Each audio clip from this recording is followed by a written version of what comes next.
Hi, folks. Little technical difficulty this morning as I forgot my laptop at home.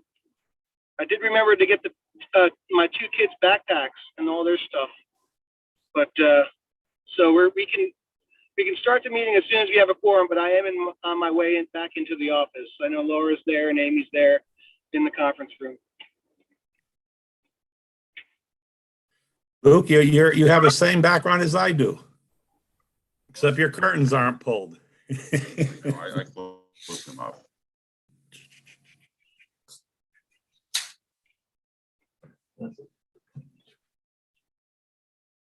And folks can hear me, right? Yes. Yes, we can hear you, Mark. Great. Well, this is the first hosting a Zoom meeting for my call, so for my car. So as soon as Amy can confirm a quorum, we can get going.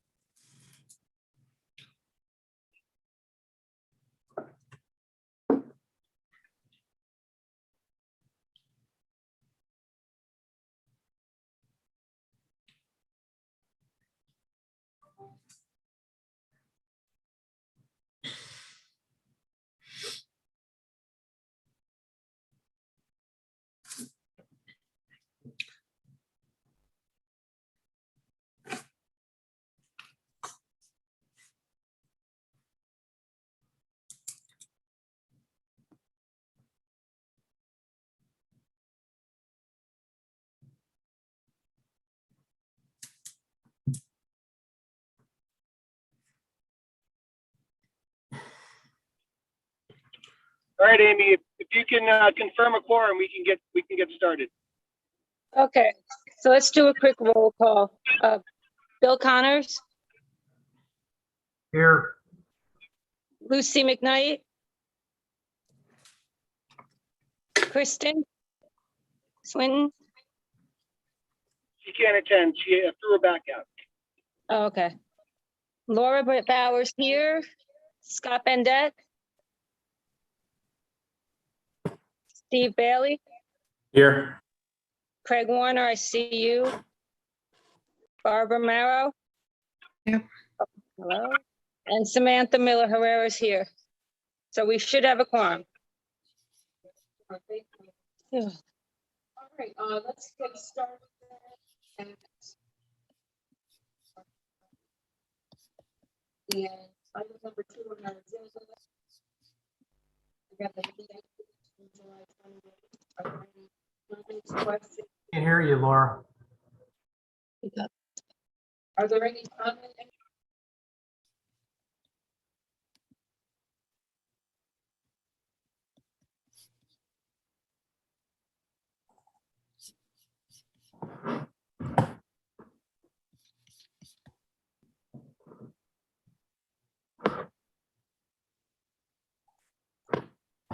All right, now you can hear me. I'm sorry.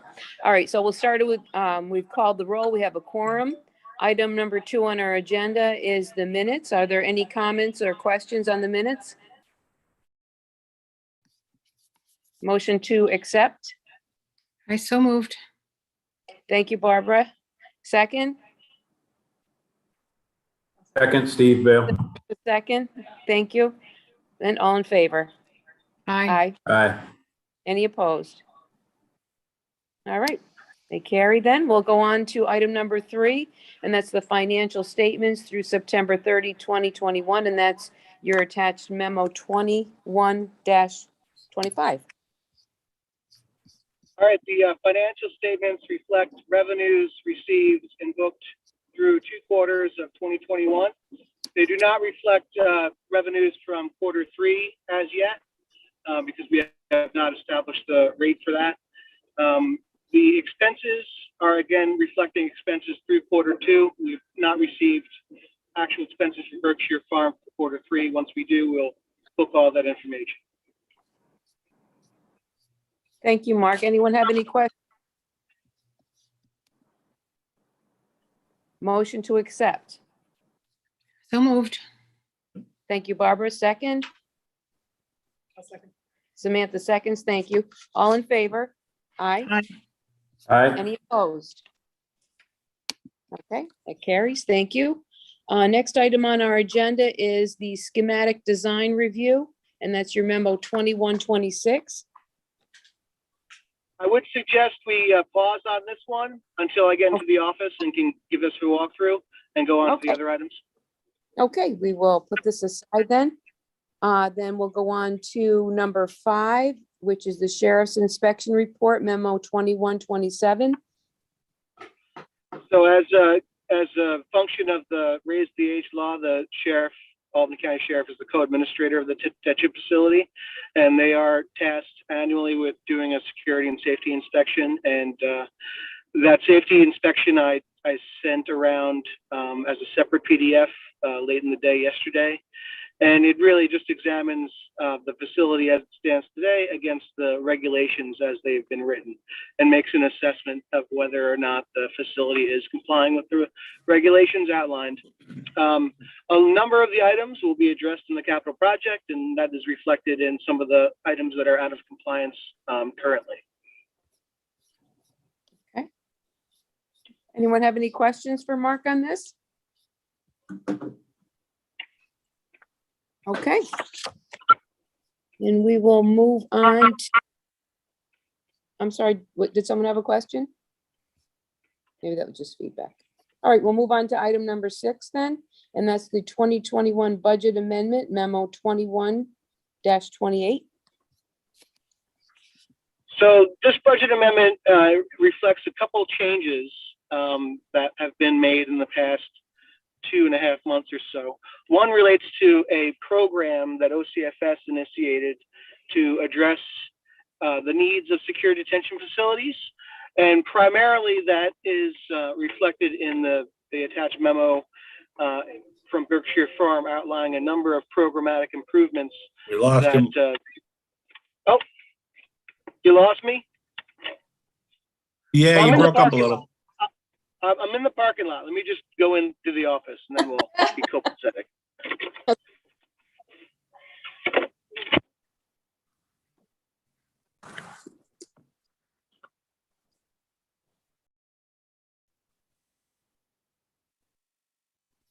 This is like one of those things they do like on the Today Show. Then you'll have the person come in live into the room, right? Any minute now, he's gonna walk in. Live. He's probably parking his car. All right, so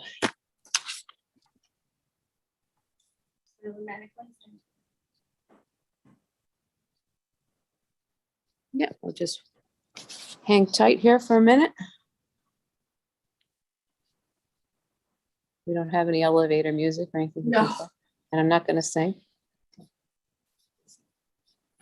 And here he is. Woo! Live from Wolf Road. This one didn't have film on it. This laptop is just as bad as mine.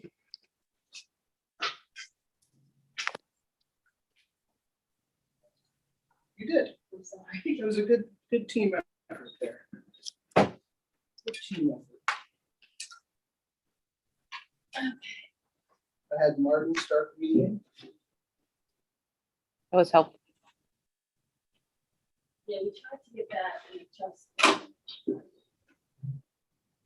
But you want to see my ceiling for a minute? I mean, it is a circus getting kids off to school every day, so. I feel. You wait, my soul. Samantha, you wait. I got 4. That's right, yeah. 4 that go to 3 different places. Oh my gosh. Bless you. Not one and it feels like I got 4.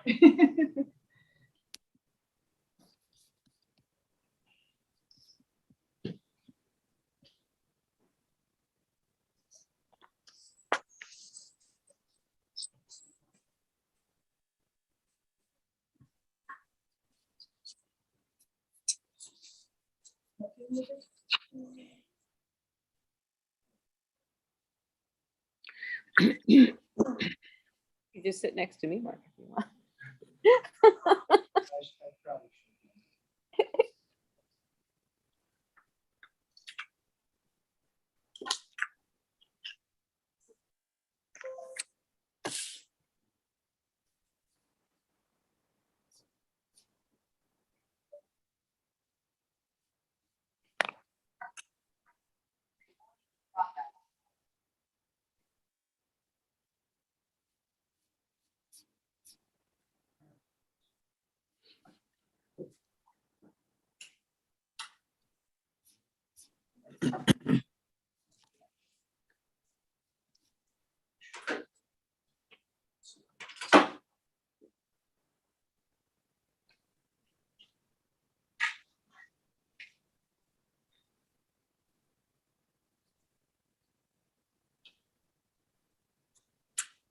No, I can even get Zoom on my Apple Watch.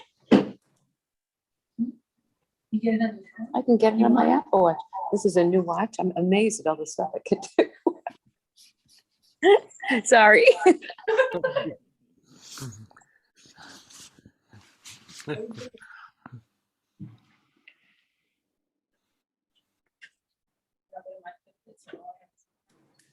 I'm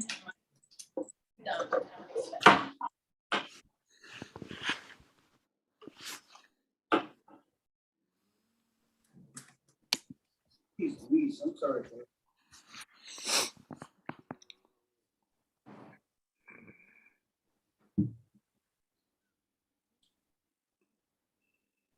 Again, this coffee and. Oh.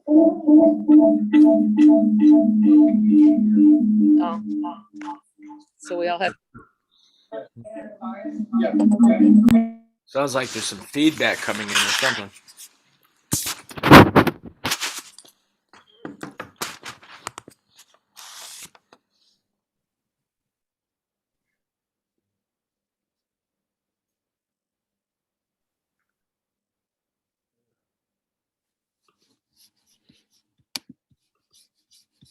All right, we're just getting set up here. 1 second. That's why we got the office, Mark. Geez, Louise. All right, let me see if I can make somebody else the host now.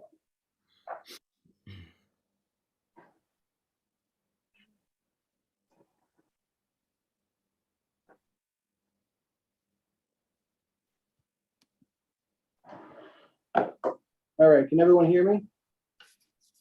Yes. All right, report. So the sheriff's inspection report. No, we were on the I'm out Berkshire of it Farm now. budget items. The budget, yeah. Item amendment. Interesting exercise. So OCFS basically said, oh, hey, you have any creative ideas to propose to serve your youth? So Berkshire came up with a really creative list, and OCFS approved those projects for funding. And everyone said, great. And I had mentioned to them that we actually need to get the CDYCI board to approve budget items for the facility. So that's the purpose of this budget amendment primarily. And it also reflects increased salaries for unionized staff at the facility. And that was the outcome of the most recent union negotiation. Conversations previously that staff at the facility, their average salaries have been sort of under what the market is demanding, and sort of the union negotiation resulted in higher salaries. So all told, over $300,000 in increased expenses for this fiscal year. And that's a combination of staff salaries and the programs that have been proposed. Those programs are intended to continue through 2022. And OCFS has indicated that they will be 100% reimbursable. They primarily relate to serving youth that are in the RTA category. Anything else to add, Luke or Joe, on those items? Yeah, Luke, did you want to go first? I just want to note that we try to choose a variety of different items so that we could, with this opportunity for fully reimbursed funds, to try some different programming to see what could really work. A lot of it is centered around programming for the youth, but also training for the staff. We've also tried to create, in consultation with one of the consultants we're working with, some positions that we feel might really improve the work that we're doing and prepare us for future expansion. Joe? The larger landscape is OCFS is looking at the challenges they're seeing across the state with detention, staffing issues, the larger AO population. There's several times that their youth that they cannot find detention beds for. They have started they've hired a consultant agency and to look at this across the board on how they can remedy this. Both Luke and I are at a conference, and I was talking with the director from Woodfield, and he was saying their day-to-day, their programming depends on the staffing that shows up for that day. And that's part of the reason why we haven't been able to open female intake is we may have the minimum staffing and then someone calls in sick, we'll be low ratio, and then we're in jeopardy of being cited by SCOC or OCFS. In regards to also, one of the things I've seen is since we opened 24 years ago, we have the same administrative infrastructure. Now we have SCOC, OCFS compliance, a lot of oversight, and a lot of new policies that have come down. Very challenging for us to handle, and both Dell and I. So adding an assistant director of security to try to pick up some of that stuff will help us plan a little bit better. So I'm happy to see that they're recognizing it. I think it's an opportunity. There's a lot of opportunities right now to seize because this is across the state issue. So anything we can do here at the Capital District Security Tension to respond to these challenges will help us set a good direction for the future. And being that OCFS is recognizing that, and a lot of AOs are ending up in local jails rather than detention as a result, which is contraindicates the RTA legislation. They're very committed to this. So we're looking at several different options. One of them, and Sean, you have it over in the jail, are these tablets. They're secure tablets we're looking into, and OCFS said they'll pay for it, where there are oftentimes we have to have youth stay in their rooms because of the staffing or lack of, and these tablets are fully loaded. They're very secure, and they're library on there, there are games, there's movies, there are all types of things they can access, which we can give them access to. So that there are jails that when they brought them in, they saw their significant incidents reduce significantly. So that's another initiative that we're looking into. We've had the folks that work at the jail that have installed them at the jail come over to our and do an assessment. So that's pending as well. Thank you, Joe. I think this looks good. I like you're adding a part-time psychologist. That's very needed. Yes. It is. I mean, you can recall, I mean, I'm not sure if you can, it seems like a year ago, a lifetime ago, but in 2017, adding the mental health specialist generated a lot of conversation around this table. Right. But that has, I think, paid some dividends in the facility, particularly with the type of population that is in the facility now. I think there's been a lot of challenges addressing the needs of the population in the facility. And I think this is a recognition that OCFS is, really supporting creative ideas and, serving that population. And also they demand different challenges, and the regulatory landscape, I think Joe touched on, but I will just put another perspective on it. The regulatory and compliance landscape nowadays for youth detention is, above and beyond what it was when Gene Terry opened the facility. So the amount of paperwork that Joe has to deal with and compliance issues really takes away from the job that he should be doing, which is running the facility. So it's a good investment to hire some additional support staff to, assist with those types of requirements. Anyone have any questions or comments? I like the list of programs. It looks great. It's very impressive, Luke. But we tried to take a lot of things to help both the youth and the staff so that we can support these kids. So hopefully through this, we'll find some programming that we can continue to utilize after 2022. Anyone else? You need a motion to accept this budget amendment? So moved. Second. All in favor? Aye. Aye. Opposed? Thank you. Then next, we'll move on to item number 7 on our agenda. That's the facility use. Right. You can see in your packet that the facility use is pretty steady, relatively high. Joe did mention, one person calling out really changes the staffing ratio equation. And I think, the population that's in the facility now really demonstrates that, it's kind of an all hands on deck situation. So I applaud Joe and his team for managing the situation. Again, we're primarily just focusing on the 4 CDYCI counties, and even within that, continues to be significant demand in the facility. So, you see the trends there. Obviously, there are no females reflected in the quarterly population since female intake has been closed. Yeah. Any questions?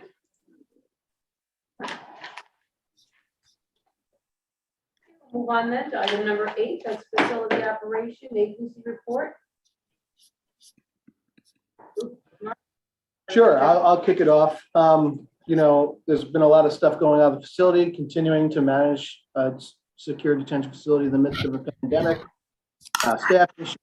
So I'd just like to thank Joe for all of his leadership and tireless efforts coming in on weekends, filling in shifts.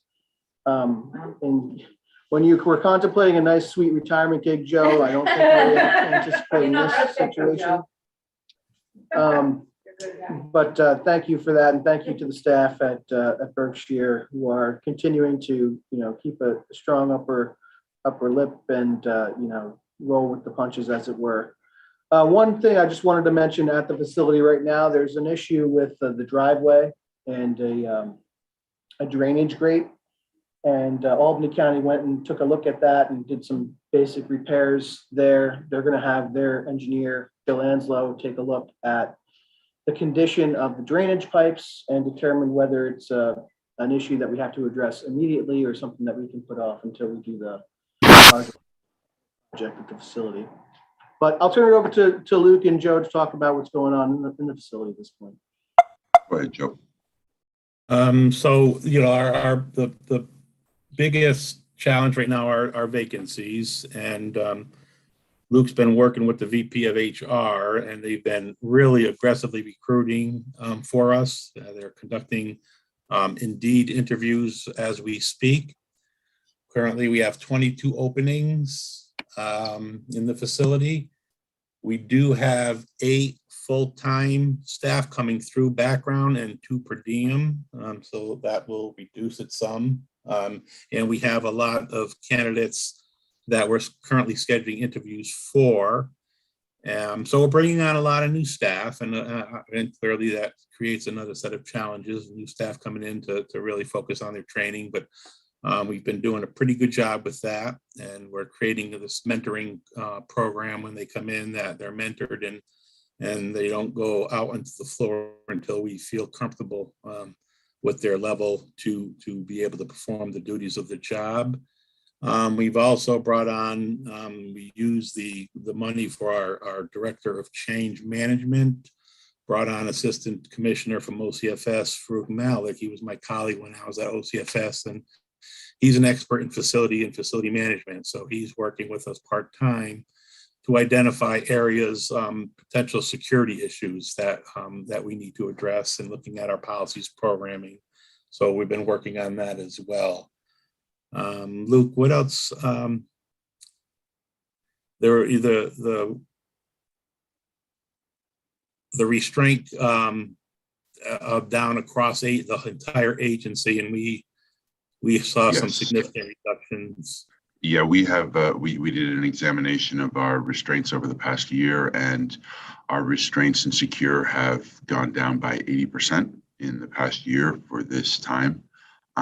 So I want to attribute a lot of that to Joe's hard work with the staff, but also just the way we learned how to work with the AO population, and our staff really learning how to engage that group has really contributed to a significant increase, where across the state we're seeing an increase in incidents and security tension. We are actually seeing a decrease. The decrease in restraints was 80? About 80%. Yes, and I will get you all the numbers exactly. I'll have a risk management pull the report together to show you the reduction in significant incidents we've had in the facility. Yeah, I think my recollection was when they were talking in last year from January to August, end of August 134, this year 19 for the same time period. Yeah, but I will get to the exact numbers. And in a interesting turn of events, because they were so successful at reducing their restraints, they got dinged for not reporting them. Accused, we are yes, being investigated right. for not reporting, but that's just a check. But they have found that we did not underreport. There's no findings that we were hiding anything. So that's going to be a positive. Yes. This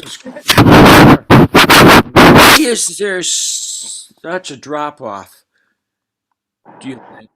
Well, I think COVID has had a lot to do with it. Sometimes with staffing, and one of the things what I really pushed to do was when to engage. Now, we are the safest and have been the safest facility in the state, but I wanted to watch when we engage. And I said, don't engage as soon as you've been engaging. Yeah, you got to work on de-escalating first. I think that at times they were engaging for just compliance reasons, like you're getting out of that chair. No, you need to spend more time talking with them and getting them engaged to go to their room without force. And I think some are seeing that that's okay to do. They're working on that more because that's one of the criticisms of our facility is it's too secure and limiting. So we want to make sure, I think it's a great platform to work off of, that we're very safe and secure, but we want to open up to more activities, and we want to do that though maintaining the structure and the safety, but we don't want it to be too restrictive where the youth feel they can't do anything without a physical intervention. So they really have utilized their TCI trainings and really done really well with de-escalating and not using force until Thank you. issue. Any other questions? Can I just ask a quick question about, the staffing and the issues with, bringing on new staff? Do you find that people are more willing to do part-time rather than full-time in terms of staff? Because what I'm leading up to is like, there's so many retirees, like school retirees, teachers and aides and phys ed teachers, all sorts of people in the education community that are retired who are currently, and to my knowledge, a lot of people want part-time, but they don't want full-time. We do have some part-time positions. We're getting a lot of applicants now, especially in the past month compared to where we were in the past 6 months. Yeah. However, despite a lot of interviews, we're not getting a lot of candidates that either want the position or are willing to accept the schedule or the terms of the position. So I think Joe has about 16 or 17 interviews coming up in the next week. In the past, that would mean 10 to 12 new staff. Now it's 4 to 5 new staff out of that. So it's difficult. And a lot of our staff coming in, the newer staff, they're discovering the job isn't what they thought it was.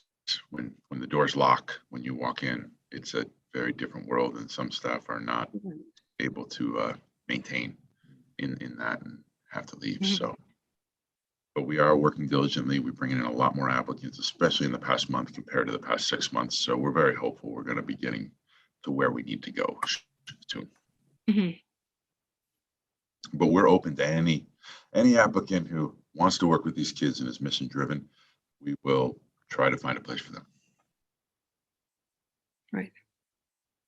I just meant when you're advertising something as a full-time position, some people won't even look at it or think about it because they don't want a full-time position. Like in education world, it's the FTEs, somebody will be a 0.4 FTE, but they're not at all interested in anything more than that, time-wise. I think we could have that conversation because our recruiting has really been to fill the full-time, but the per diem part-time, we could take a look at that. It's good to have as you want team cohesion as much as you can in full-time, but it does assist in filling those gaps. And if someone's available for those days that we're always short, it's a good solution. But you might also be able if you're advertising it as instead of a full-time equivalent of full-time, the people that you might be able to draw in are people who might have a lot of experience with kids. So that's a sort of a double plus of it. Thank you. I just think that there's just so many retired people in education, because I know from school board work, we're paying all those pensions and health insurance, and it's a lot of people out there. Really are a lot of retired people from education. Anyway, just a thought, that's all. Anyone else? Okay, we'll circle back then to the schematic design review. And I think we will need to enter executive session because this has to do with security of the facility and future procurement. So I think we have to call for a motion to enter executive session. Can I get a motion to take us into executive session, please? So moved. Second, Second, Barbara, all in favor? aye. Aye. Opposed? And everyone on this call will be invited into the executive session. So what that means is that we're going to go into a breakout room. And yeah, should see you there in a minute.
We need a second to end the meeting.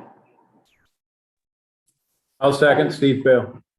Bill, All second. right. Oh, thank you, Steve. Okay, then, all in favor? Aye. Aye.